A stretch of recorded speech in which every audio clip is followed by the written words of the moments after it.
Bonjour à tous, on va voir aujourd'hui si une personne toxique peut nous endommager à vie. En gros, est-ce qu'il y aura des répercussions sur nous après la rupture amoureuse, sur nos prochaines relations amoureuses si on rencontre d'autres personnes après? Est-ce qu'on ne sera pas un peu traumatisé, différent? Et on peut même aller plus loin que ça, se demander si même dans notre descendance, nos enfants, on ne va pas leur transmettre un stress. En gros, la question qui est primordiale, c'est est-ce que cette expérience négative que j'ai vécue avec une personne toxique peut venir endommager beaucoup plus que la durée limitée par le début et la fin de cette relation toxique? Et est-ce que ça peut se perpétrer sur toute ma vie et même sur des générations de descendantes par rapport à ça? Et est-ce que ça vient modifier mon cerveau? On va parler de ça aujourd'hui. Avant de démarrer, si vous le souhaitez, abonnez-vous à la chaîne. Vous pouvez appeler une personne de mon équipe du lundi au vendredi si jamais vous voulez raconter votre histoire qui est spécifique. C'est juste en dessous. Généralement, on a rendez-vous sous un jour ou deux. Et également, il y a aussi un quiz qui s'appelle Est-ce que cette personne est perverse, narcissique ou pas? Tout ça, c'est juste en dessous. Alors, avant de démarrer, on va prendre un exemple qui est simple à comprendre. On va prendre l'infidélité. Alors, on peut être toxique de plein de manières. On peut être pervers narcissique, on peut être infidèle, on peut être manipulateur, on peut être destructeur, on peut juste être bête et méchant et détruire l'autre de manière bête et méchante.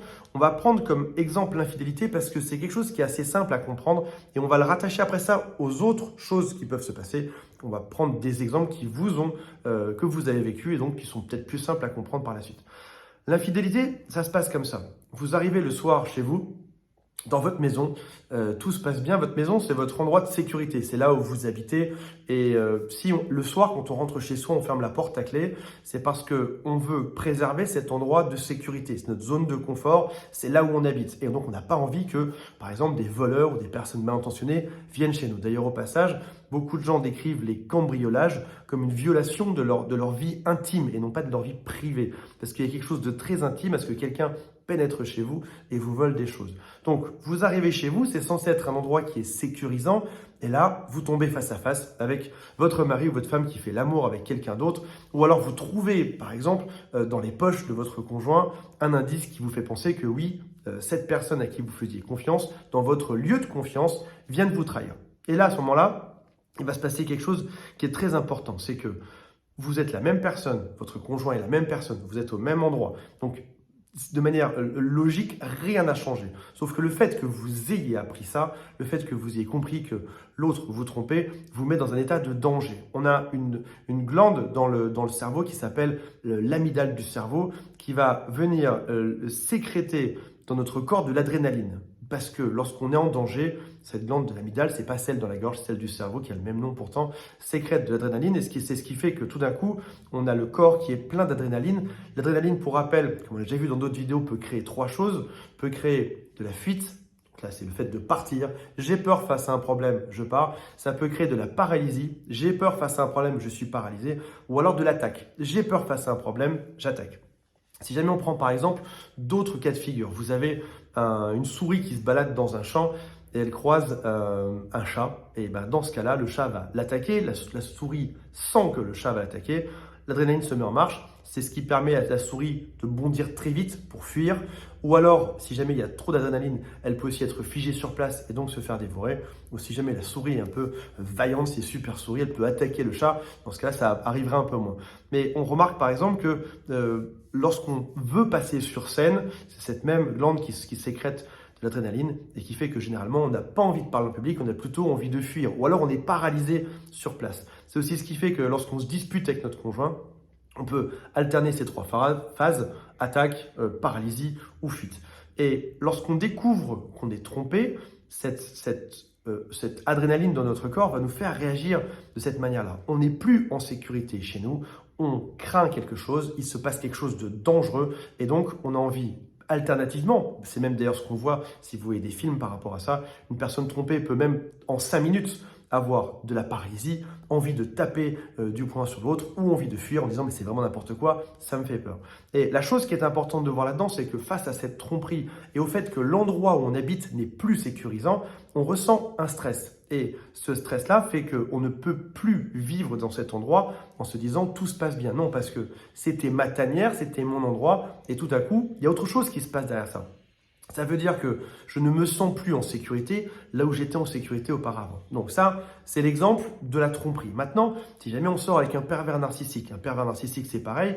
C'est une personne avec qui on devrait être en sécurité dans sa maison, dans son lit. Et tout d'un coup, quand on réalise que cette personne-là n'est pas une personne saine, ça veut dire qu'on a mis sous notre couette notre pire ennemi au monde, la personne qui veut le plus te détruire au monde possible, est juste en train de dormir à côté de toi. Donc ça veut dire que le soir, toi, tu as fermé ta porte d'entrée à clé, tu as mis ton alarme en route pour pas que des gens rentrent dans ton jardin, mais tu as ton pire ennemi qui est juste à côté de toi. Et oui, bien sûr, ça vient créer un stress. Et maintenant, il est important de se dire que ce stress, potentiellement, il y a le risque que tu le transmettes. Soit que tu le transmettes à toi-même pour la suite de tes relations amoureuses. En gros, c'est plus jamais je rencontrerai un homme parce que tous les hommes sont des pervers narcissiques ou peuvent l'être. Et dans ce cas-là, je ne fais plus confiance aux hommes ou aux femmes.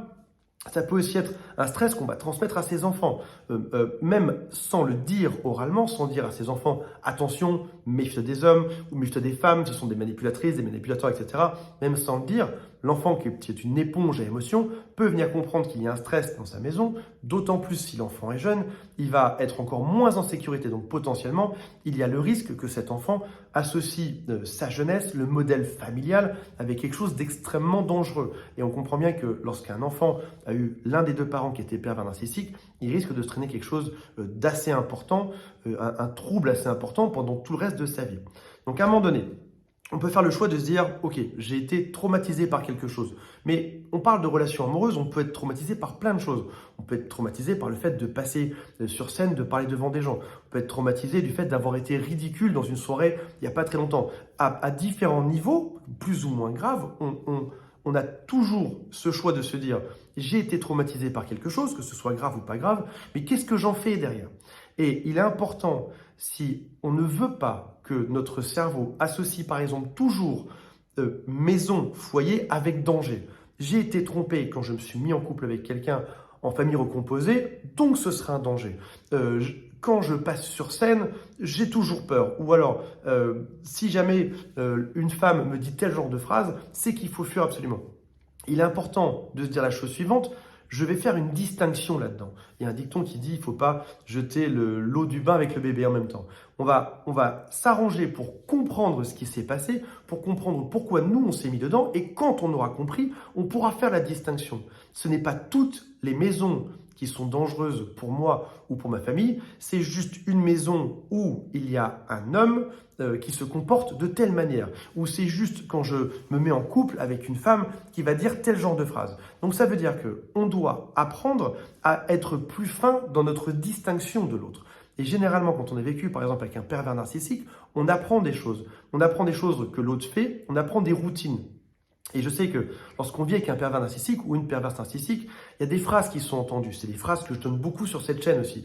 Et il est important au bout d'un moment de se dire, je reconnais des phrases et je saurai dire la prochaine fois si je tombe sur une personne qui est perverse narcissique ou pas, ou manipulatrice ou pas, ou si c'est un profil qui me trompe.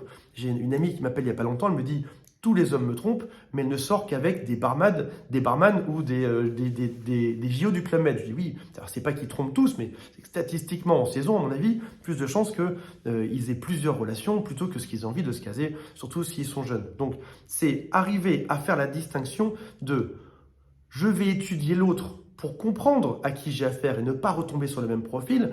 Et je vais aussi m'étudier moi pour ne pas refaire les mêmes erreurs. Parce qu'on peut remarquer quelque chose, c'est que lorsqu'on s'est mis longtemps avec un pervers narcissique, c'est probablement qu'on avait aussi une partie qui était déconnante en nous. Peut-être d'être trop dans l'acceptation, peut-être de ne pas savoir dire non, peut-être de trop dépendre de l'autre ou des émotions de l'autre. Et donc au bout d'un moment, il est important d'avancer là-dedans. Et on peut se dire, et c'est ça que je voulais vous dire pour conclure, que lorsqu'on vit un traumatisme, on peut se dire, soit c'est quelque chose que je vais garder à vie et je serai toujours traumatisé et j'avancerai pas, ou alors on peut se dire je vais étudier au maximum jusqu'à comprendre précisément pourquoi dans ce cas spécifique ça ne marchait pas et qu'est-ce que je vais faire moi pour évoluer, pour plus me remettre dans ce genre de situation. Mais il faut avoir un filtre qui est suffisamment fin pour ne pas associer des grandes choses avec un traumatisme. Non, tous les foyers recomposés ne donnent pas forcément un traumatisme, toutes les relations amoureuses ne sont pas forcément avec des manipulateurs. Toutes les femmes ne sont pas des X, Y, Z, tous les hommes ne sont pas juste comme ça. Non, non, je vais être beaucoup plus fin dedans et je vais étudier jusqu'à comprendre précisément sur quelle phrase je dois m'appuyer pour définir à qui j'ai affaire en face de moi. Et en ça, on a la psychologie qui est magnifique pour comprendre l'autre, on a la philosophie, on a la sociologie et on a aussi notre instinct. Apprendre parfois juste à s'écouter pour avoir un ressenti sur l'autre est une bonne chose. Et si jamais on se met toujours dans des relations toxiques, j'ai des clients qui me disent ça parfois, je suis toujours en relation toxique, il y a une bonne question à se poser, c'est pourquoi tu t'y mets en fait? Et l'autre me dit non mais c'est pas de ma faute, les autres me tombent dessus, oh stop, stop, stop.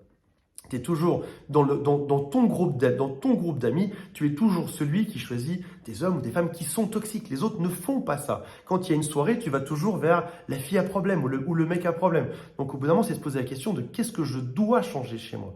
Et encore une fois, je pense qu'il est possible de sortir d'un traumatisme de manière plus grande, de se dire voilà, j'ai appris quelque chose, j'ai avancé quelque chose, j'ai bougé dans ma vie pour avancer et donc je serai capable de ne pas refaire ces mêmes erreurs après. J'ai appris quelque chose sur moi, j'ai appris quelque chose sur l'autre et c'est ça que je vais transmettre à mes enfants. On peut parfois se tromper, on peut parfois faire des erreurs, mais on a aussi cette capacité à avancer et en apprendre quelque chose et à faire la différence par la suite et en sortir grandi. Voilà, j'espère que ça vous a plu. Rappelez-vous qu'il y a le quiz en dessous pour savoir si c'est une personne perverse narcissique ou pas. Et aussi la personne de mon équipe qui s'appelle Thierry qui vous attend si votre situation est spécifique et a besoin d'un coup de fil pour éclaircir les choses ou d'un accompagnement. C'est juste en dessous et je vous dis à très bientôt. Mettez-moi en commentaire ce que vous en pensez. Salut à tous, bye.